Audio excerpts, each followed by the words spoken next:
Wow, this is like unboxing a brand new iPhone.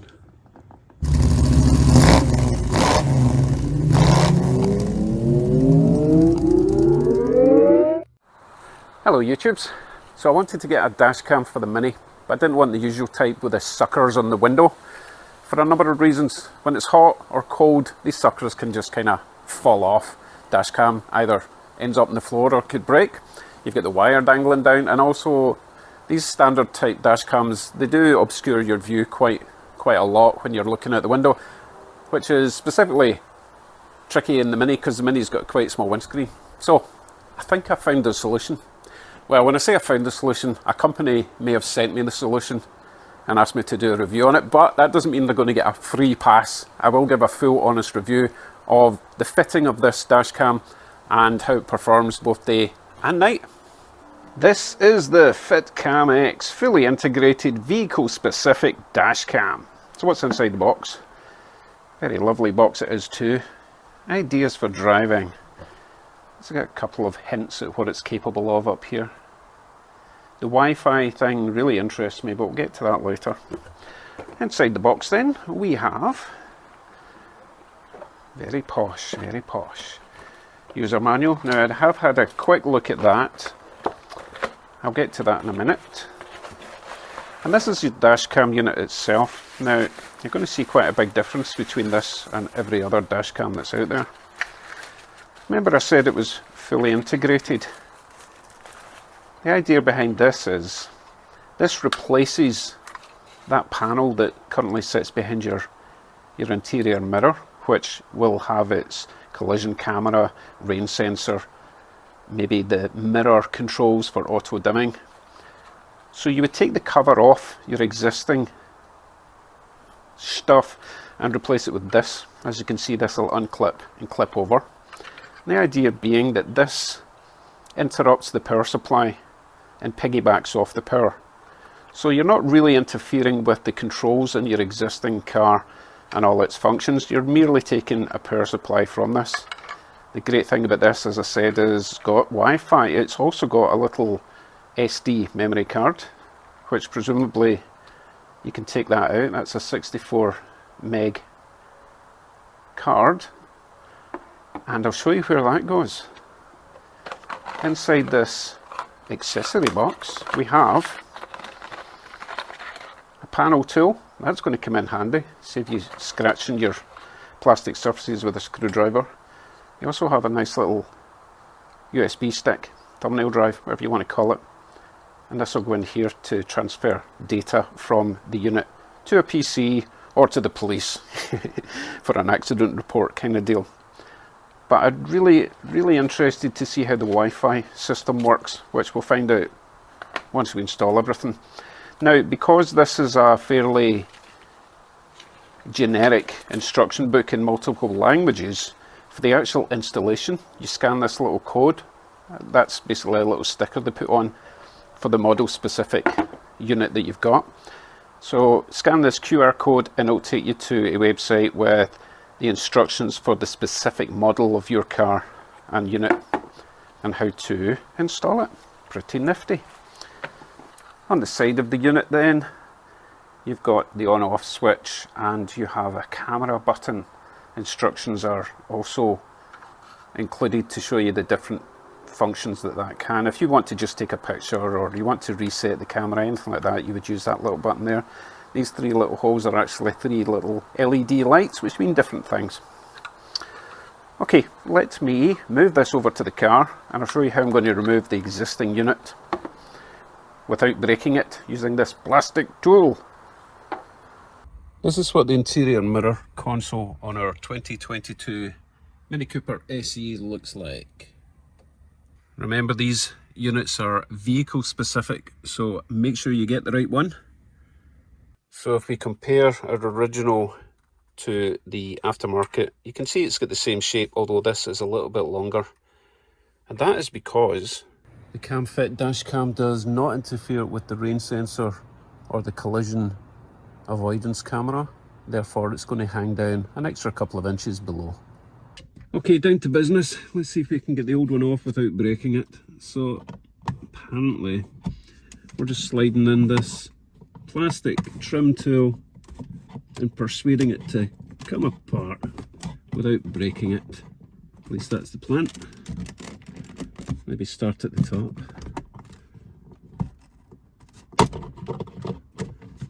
Oh, well, that was frighteningly easy. So I would suggest going in at the top, in this gap, and it just separated. I don't see any broken clips. If we ever have to put this back on, obviously. Hopefully we won't. The other side should just come off. Also, look at all the gubbins inside that. There's a lot going on in there. Okay, the new one. Now, I specifically have not pulled this apart because there are some things going on in here that I'm not sure if you're supposed to separate, so I'm going to leave it. I'm going to leave this intact and hope that I can open it enough to get it round, whatever it's supposed to get round. I'm going to remember to take this film off because I get a feeling that it's going to be awkward to get off once this thing's connected. Okay, let's see. Actually, before we put it all together, I'm going to have to clip this in. So let us locate the wire. I think it's that one way up there. So what I'll do is I'll show you the installation video, or at least part of it, because it looks to be that colour up there. So give me a second before I do something really crazy and I'll get back to you. Okay, I did use the little QR code and looked up the video. It's not exactly the same model that this code goes to that's on my car. It's a slightly older version. The connection looked exactly the same. It was just the plastic surround is quite different in the slightly older Mini. So make sure that if you've got any doubts at all, contact the company and make sure they've sent you the right QR code or the right instructions. Don't want you messing up at this point. And they have been very, very quick at getting back to me if I've had an issue, which I've not actually had an issue yet. Just been communicating with them. Right, it is the little red one, so let me show you. We'll swap that over, clip it all together, and that'll be us. So as I say, it's this little plug at the end of my finger. I'm hoping that it's not got a clip because there's zero access. I'm going to put a finger on the left side, finger on the right.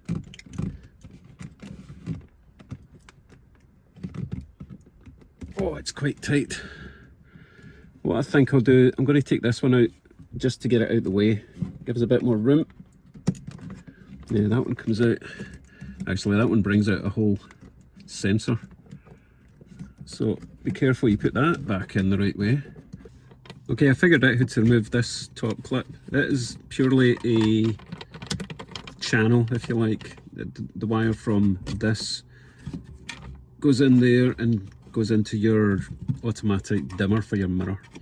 So that's not, it's important, it is a connection, but it's not mega tight, and it is just a wire that goes down here and into here. Anyway, that's out of the way, so now I can get into the top bracket. Oh, sorry, this has got a couple of squeezy things on either side. One there, on the top and bottom. You need to squeeze that in and pull it out. Just to get it out of the way. If you've got nimble fingers, you might not need to do that. Right, let's try and get this plug out. I don't want to be pulling these wires.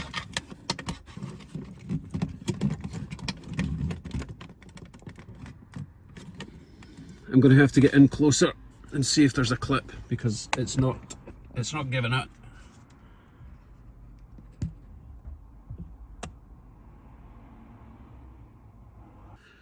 Okay, I'm resorting to a pair of pliers, long nose pliers, because I cannot get this little plug out. If I get it out and I discover that it comes out no problem at all with the pliers. Let's have a look and see if there is a clip. I don't think there is. I think it was just quite tight and I'm a bit weak. Yeah, there's no clip. Right, let us proceed. So, the new one, the whole piggyback system. I'm guessing that one will be male, one will be female. So we need to find the female for the purple plug to go in. Should go in like so.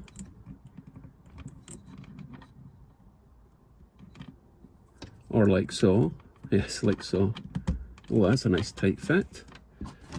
And then the other side of where we disconnected, not that one obviously.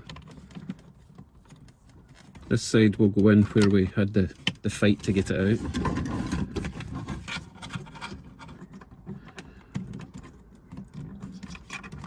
And then we just clip it in. So all our electrical connections are done. Obviously I need to put this one back in, so I'll do that now before I forget.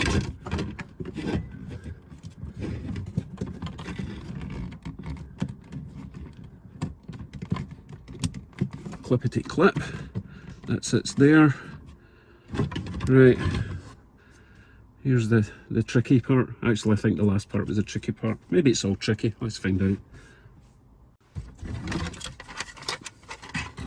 Let's get the left side on first.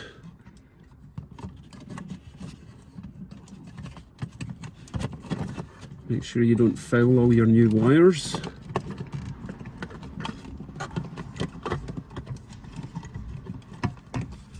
Stuff them all inside.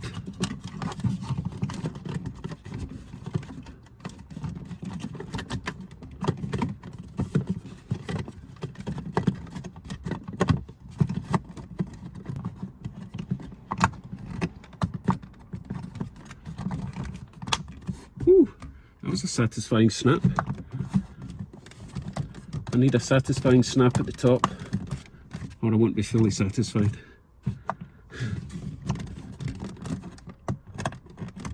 Oh, that was a satisfying snap.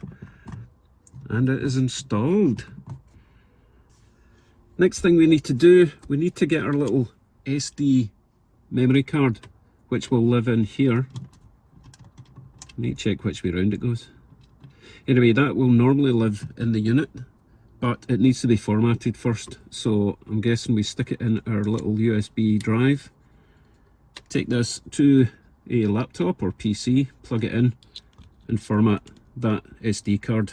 And it does say format it to FAT32. Back in a minute.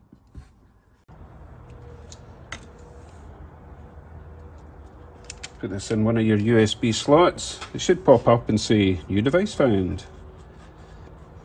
Come on then.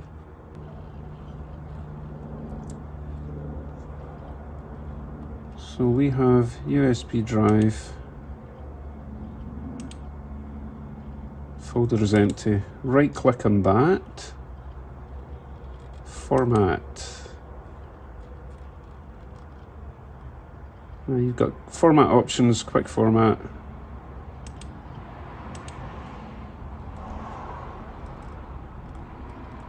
Don't have an option here for FAT32. I'll give it a shot.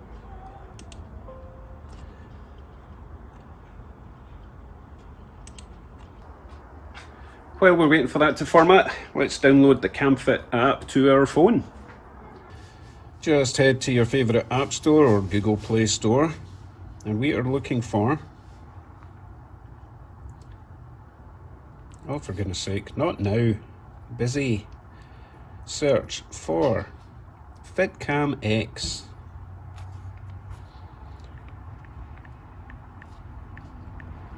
Oh, FurCam. Helps if you spell it right. FitCamX. Search. Looks like that. Get that, please. Install. Obviously quite a small program. Open that. Terms of use, blur. Agree to that. Okay, so I'm guessing we can't add the camera till we actually switch it on in the car. So let's take the phone to the car and the key to the car. Let's get it switched on. Now the instructions do say to turn the engine on when you set this up, but presumably they just mean ignition or accessories, whatever powers the center console and the mirror basically. I don't think you need the engine running.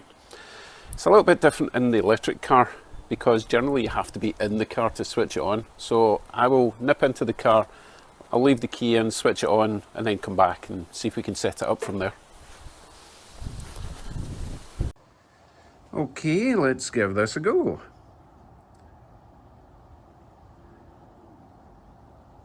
Add camera. Install the camera, power on. Next. Select camera Wi-Fi and connect. Connect to FitCam. So I need to go into my Wi-Fi settings and we're looking for car something something something. Now obviously this will only work if the car is switched on.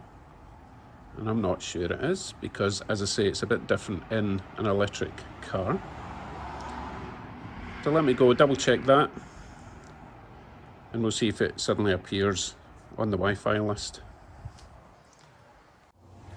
Okay, it looks like I'm going to have to be physically in the car to set it up. This isn't a problem with this setup, it's an electric car thing. It detects you're not in the car, and obviously if you're not in the car, someone else could jump in and drive off, so it switches it off when you get out. Right, I'll see you in the car. Right, let's try again. We're switched on. Don't worry, the bing bongs will go away. Okay, so Wi-Fi.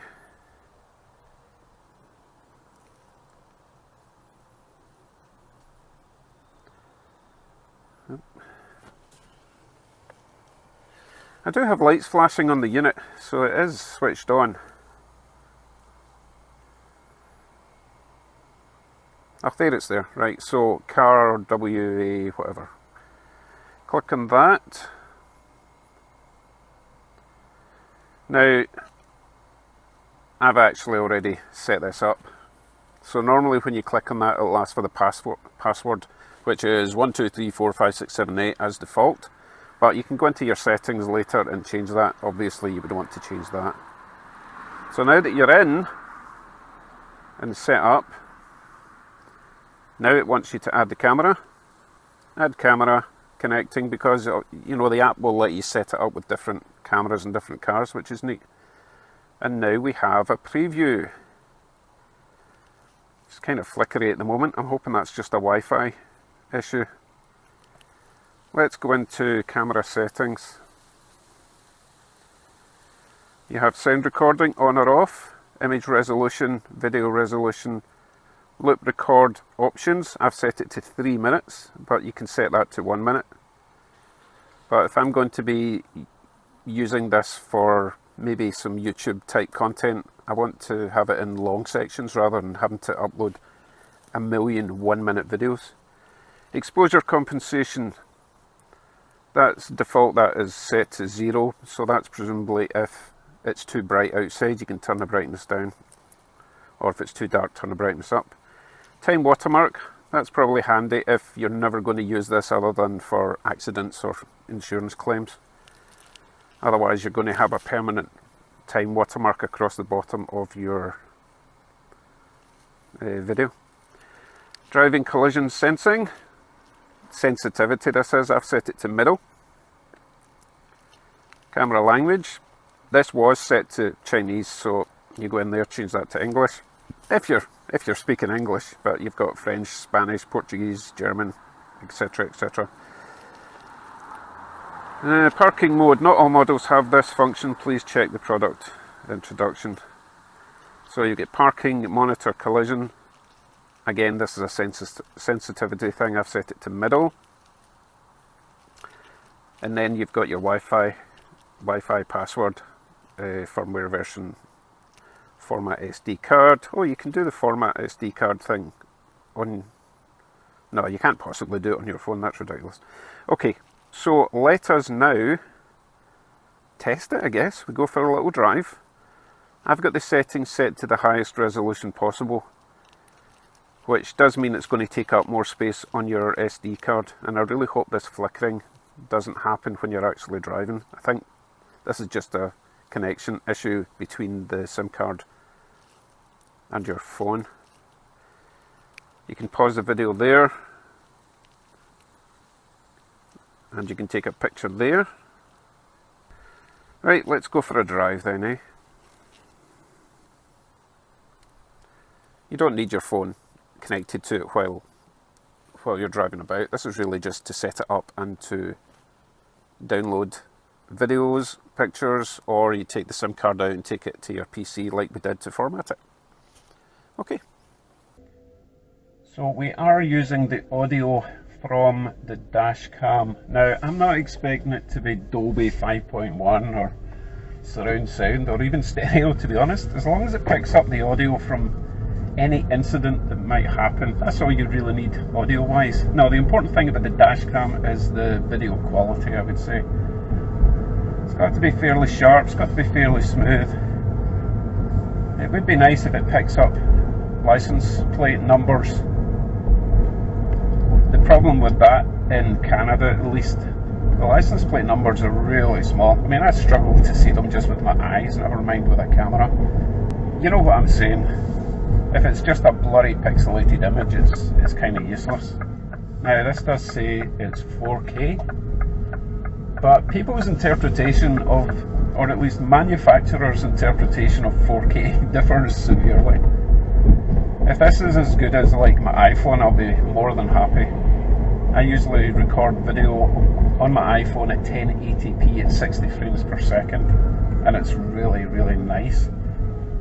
I have a feeling this might be 1080p at 30 frames per second, but you'll be able to tell just by the motion as I pass things. If it's smooth, without any stuttering, I guess, then it's probably 60 frames per second. If it's a little bit jerky, it's probably 30, which it's not the end of the world. It's perfectly happy to live with that.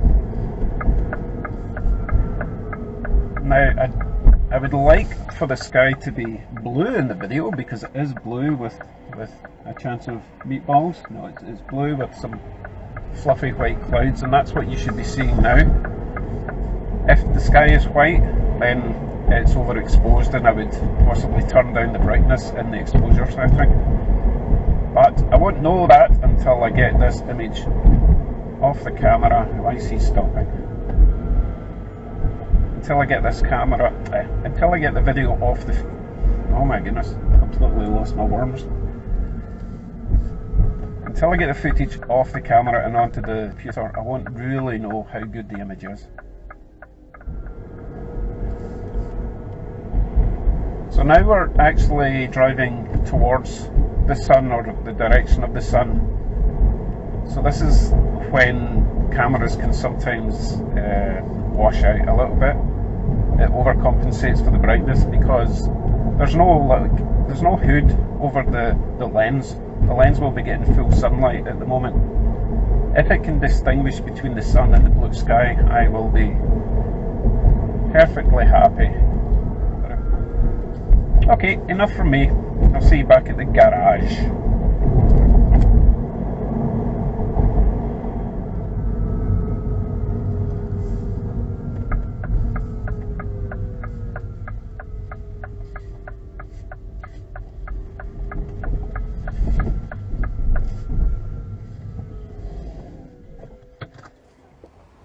So as I mentioned, there's two ways to get the image off the camera. You can either use your phone, or you can take the SD card out, dongle, blah blah blah. Let's try and see what it looks like on the phone. So, into your app, connect the camera, go into camera file. Downloaded files are automatically saved in this album. So this is all your footage that you've got so far. Let's have a quick look. I know that the car is going to switch off very soon, so let's have a very quick look at the footage here.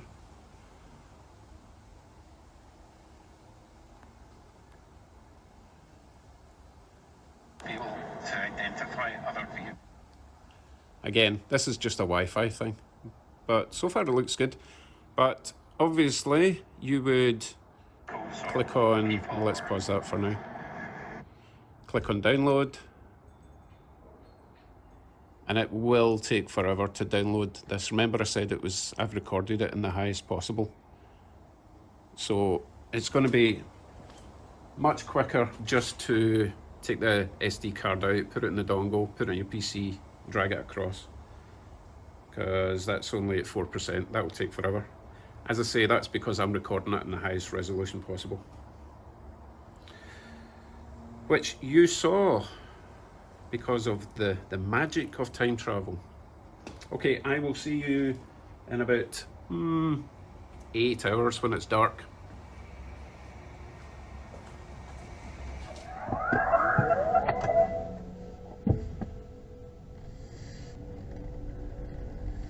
Nighttime test.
So what do we think of the video and audio quality of the FitCamX?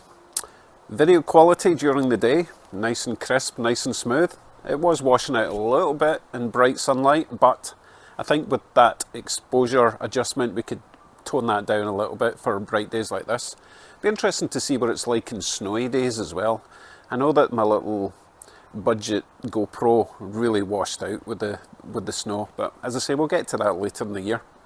Audio quality, it's adequate.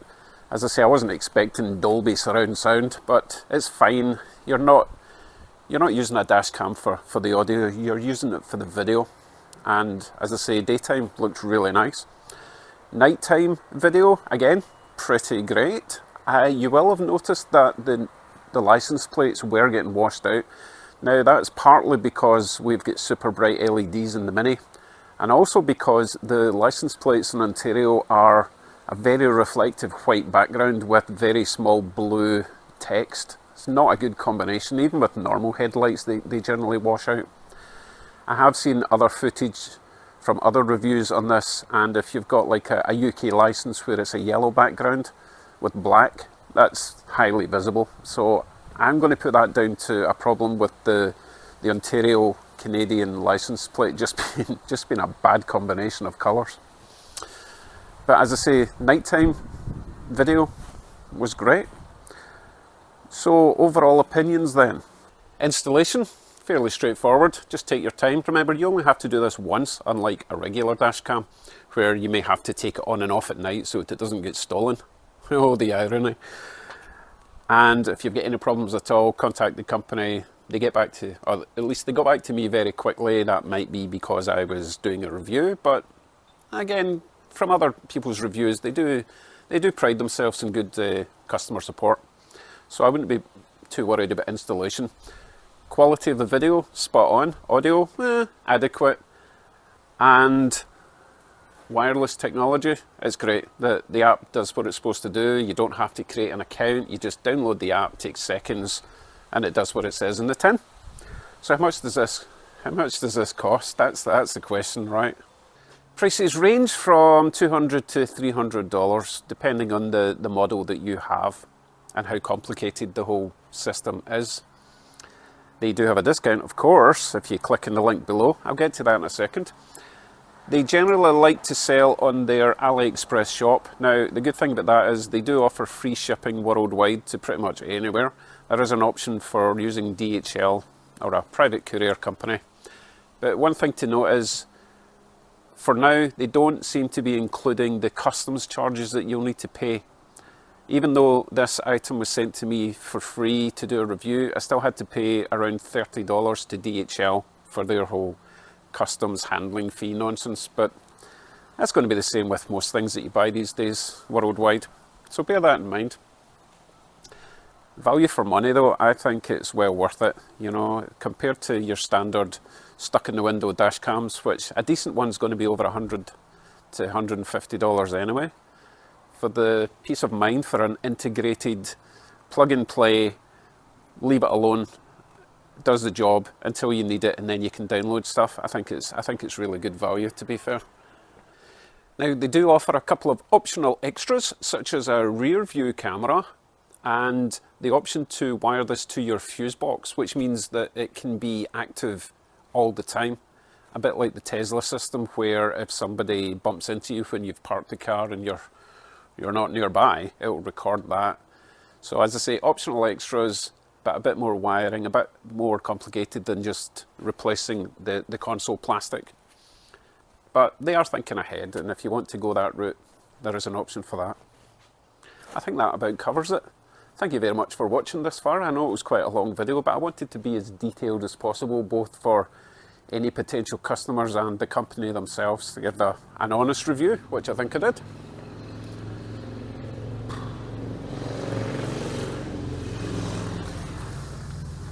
Wild hogs. Okay folks, thanks for watching, and now I need to go and see if there's one for a ram.